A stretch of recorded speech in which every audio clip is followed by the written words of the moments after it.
এতদিন তো টক দইয়ের লস্যি অনেকবারই করে খাওয়া হলো, এবার একটু মিষ্টি দইয়ের লস্যি করেও খাওয়া যাক, দেখি একটু ইউনিকও হবে আর খেতেও তো অন্যরকম লাগবে। তো আমি তো আগেও এটা করে খেয়েছি, আমার তো দুর্দান্ত লেগেছে। চিনিটা অ্যাভয়েড করলেই হয়ে যাবে।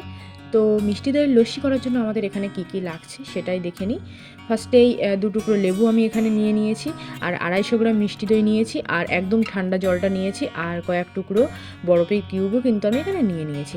একটা মিক্সচার গ্রাইন্ডের মধ্যে আমি সব উপকরণগুলো দিয়ে এবার মিক্সচারটাকে চালিয়ে 2 মিনিটের জন্য একটু ভালো করে ফেটিয়ে নিলাম। যেটা হাত দিয়ে করতে হয় সেটা আমি মিক্সচারে করলাম। মিক্সচারে করলে জিনিসটা আরও বেটার আসে, তোমরা চাইলে হাত দিয়েও করতে পারো। তারপর আর কি, গিলাসে ঢেলে ফেলো লস্যিটাকে, আর ওপর থেকে একটু বিট লবণ আর জলজিরে ছড়িয়ে দিয়ে সার্ভ করে দাও, আর নিজেও খেয়ে দেখো কেমন লাগলো।